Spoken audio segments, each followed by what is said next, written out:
Hello friends, अब हम लोग कॉकरोच के सेकंड वीडियो पर डिस्कस कर रहे हैं। फर्स्ट वीडियो में हम लोग इसके बेसिक्स को डिस्कस कर चुके हैं, मॉर्फोलॉजी वगैरह को। आइए अब सेकंड वीडियो में आते हैं।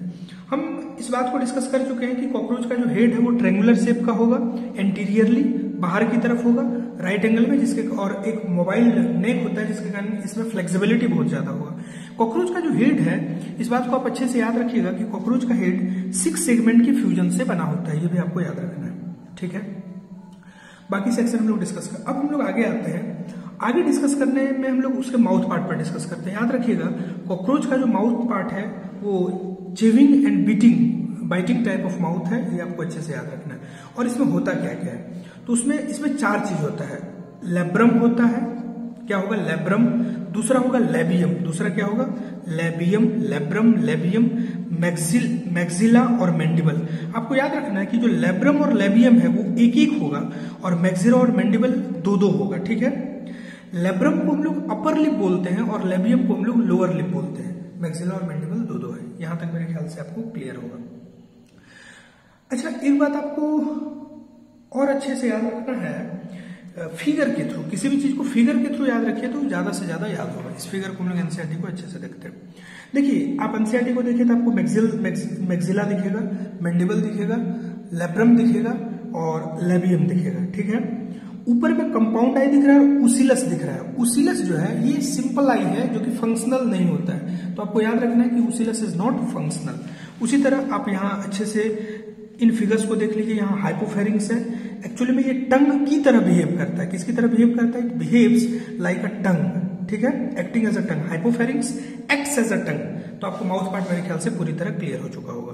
तो हम लोग माउथ पार्ट यहाँ डिस्कस कर चुके हैं, ठीक है। मेरे ख्याल से बात आपको पूरी तरह क्लियर होगा। आइए अब हम लोग एनाटॉमी सेक्शन में जाते हैं। मॉर्फोलॉजी हमारा हो गया। अब हम लोग, अच्छा एक बात और याद रखिएगा, जो एब्डोमिनल रीजन है उसमें मेल में भी और फीमेल में भी कॉकरोच में 10-10 सेगमेंट होता है। पूरा एब्डोमिनल रीजन में मेल में भी कितना सेगमेंट होगा? 10। फीमेल में भी कितना सेगमेंट होगा? 10। ये आपको अच्छे से याद रखना है, और ठीक है, ये बात मेरे ख्याल से क्लियर होगा। अब आते हैं हम लोग इसके एनाटॉमी सेक्शन में। तो एनाटॉमी सेक्शन में सबसे पहले हम लोग डाइजेस्टिव सिस्टम की बात करेंगे, एलिमेंट्री कैनाल की बात करेंगे। तो जब हम एलिमेंट्री कैनाल की बात करते हैं तो पूरा का पूरा 3 सेक्शन में आता है। एक तो फोरगट, दूसरा मिडगट और तीसरा हाइंडगट। कौन कौन? फोरगट, मिडगट और हाइंडगट। ये आपको अच्छे से याद रखना भाई, फोरगट, मिडगट और हाइंडगट। जब हम फोरगट, मिडगट, हाइंडगट को इसका डिस्कस करेंगे तो हम लोग को ये याद होना चाहिए कि भाई फोरगट में क्या क्या आएगा। तो जब हम कॉकरोच के फोरगट की बात करते हैं तो कॉकरोच के फोरगट में आएगा कॉकरोच के फोरगट में क्या क्या आएगा? तो कॉकरोच के फोरगट में सबसे इंपॉर्टेंट चीज, एक में तो आपका आएगा माउथ। कॉकरोच के फोरगट की हम बात कर रहे हैं, माउथ आएगा, फेरिंग्स आएगा, दूसरा क्रॉप आएगा और तीसरा गिजार्ड आएगा, ठीक है। एनसीईआरटी में फिगर को आप अच्छे से डिटेल में देखिए। फेरिंग्स आएगा, एक सेलिवरी ग्लैंड भी है, फिर सेलिवरी रिजर्वायर भी है जो उस एंजाइम को निकालेगा, फिर ईसोफेगस है, क्रॉप है, गिजार्ड है। याद रखिएगा, जो क्रॉप है ये क्रॉप फूड को स्टोर करने में काम करेगा। जो गिजार्ड है ये फूड का ग्राइंडिंग करेगा। किसमें मदद करेगा? Grinding of the food. मेरे ख्याल से आपका क्लियर हो गया होगा।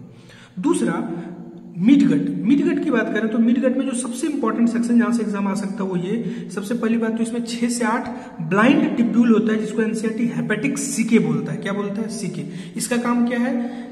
डाइजेस्टिव जूस को सिक्रीट करना। और तीसरा हाइंडगट है। यहां सबसे इंपॉर्टेंट बात जो एग्जाम में आपसे आएगा वो है मालपेनियन टिब्यूल, जो कि 100 से 115 के करीब होगा, ठीक है। येलो कलर का होता है, कलर भी आप ध्यान रखिएगा। और yellow colour thin filamentous malpighian tubule है, ये आप याद रखना है। और हाइंडगट थोड़ा सा ब्रॉड होता है जिसके कारण ये 3 पार्ट में डिवाइडेड होता है। कौन कौन? इलियम, कोलोन और रेक्टम। इलियम, कोलोन और रेक्टम। क्लियर हो गया। अगर कोई पूछे कॉकरोच में एक्सक्रेटरी मटेरियल क्या है तो आंसर है यूरिक एसिड। मेल्पेनियन टिब्यूल एक्सक्रीट करने में मदद करता है, एक्सक्रीशन में मदद करता है। एक लाइन जो बहुत इंपॉर्टेंट है वो ये कि क्यूटिकल कॉकरोच के एलिमेंट्री कैनाल को लाइन करता है, लेकिन पूरी तरह से नहीं। किसको? सिर्फ फोरगट और हाइंडगट को, मिडगट को नहीं। बहुत इंपॉर्टेंट है कि क्यूटिकल इसके फोरगट को और हाइंडगट को लाइन करेगा। ये पूरी तरह से आप दिमाग में सेट कर लीजिए, बहुत इंपॉर्टेंट है।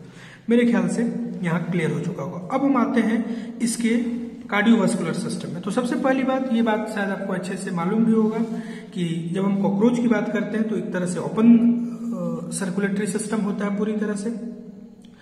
साइनस का कंसेप्ट होता है इसमें। जब हम इसके हर्ट की बात करें तो इसका जो हर्ट है ये 13 चैम्बर्ड हर्ट होता है। हर्ट कितना होगा? 13 चैम्बर्ड, ये आपको याद रखना है। अगर हम इसके ब्लड की बात करें तो यहाँ पर हीमोलिम्फ मिलेगा। कहाँ मिलेगा?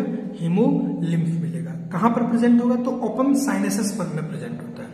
कहाँ पर प्रेजेंट होगा? साइनसेस में प्रेजेंट होगा हीमोलिम्फ, ठीक है।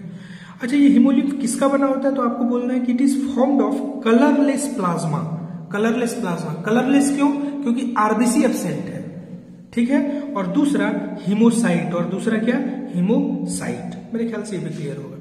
जब हम इसके हर्ट को थोड़ा डिटेल में डिस्कस करेंगे, आप एनसीईआरटी में फिगर को देखिए, ठीक है। सबसे पहली बात तो क्या याद रखना? 13 चैम्बर्ड हर्ट है। आप एक चीज और करें, एलरी मसल है ये। ऊपर जो फैनशिप मसल आपको दिख रहा है, कैसा दिख रहा है? फैनशिप, ये एलरी मसल है, ये डॉर्सली प्रेजेंट होता है, ठीक है। ये भी लाइन आपको मेरे ख्याल से याद रखना चाहिए, जो कि बहुत ज्यादा इंपॉर्टेंट है। दूसरी बात, ये 12 एलरी मसल होगा, ठीक है। अच्छा, हर्ट के चैम्बर में एनसीईआरटी में थोड़ा गलती है, इसको आप अच्छे से देख लीजिएगा। ऊपर में मिस्टेक ये किया है, ऊपर में। दूसरी बात, हार्ट ऑफ कॉकरोच, एनसीईआरटी लिखता है heart of cockroach consist of elongated muscular tube lying along mid dorsal line of thorax and abdomen. Along mid dorsal line of thorax and abdomen, ठीक है। ये आपको अच्छे से याद रखना है। अच्छा, एक बात याद रखना है कि जब हम कॉकरोच की बात करते हैं, तो कॉकरोच में जो साइनस में ब्लड है, ये साइनस में जो ब्लड है, ये साइनस में ब्लड हर्ट में जाता है। किसके थ्रू? हर्ट में जो जाएगा किसके थ्रू जाएगा? तो आंसर है ऑस्टिया के थ्रू। किसके थ्रू जाएगा भाई? ऑस्टिया के थ्रू। तो याद रखिएगा, जो साइनस में ब्लड प्रेजेंट है, ये हर्ट में किसके थ्रू जाता है? ऑस्टिया के थ्रू। और फिर हर्ट से कहाँ जाएगा? साइनसेस में। कहाँ जाएगा? साइनस में। सर्कुलेशन कैसा होगा? ओपन टाइप सर्कुलेशन होगा। लास्ट बात, इसके रिस्पिरेटरी सिस्टम पर बात कर लेते हैं।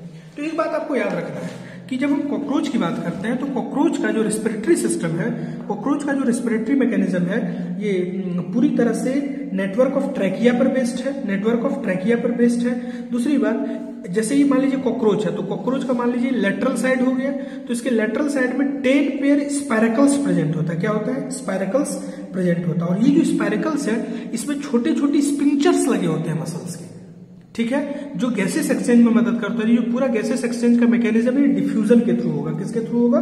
डिफ्यूजन के थ्रू होगा। एनसीईआरटी लाइन और लिखा है कि ये जो थिन ब्रांचिंग ट्यूब है, आप एनसीईआरटी को देखिएगा कि thin branching tube that is tracheal tube divided into what? Tracheoles, जो कि ऑक्सीजन को कैरी करेगा to all the parts of the body. और ये पूरा मैकेनिज्म किसके थ्रू होगा? डिफ्यूजन के थ्रू। थैंक यू दोस्तों। नेक्स्ट पार्ट हम लोग थर्ड वीडियो में डिस्कस करेंगे। Thank you.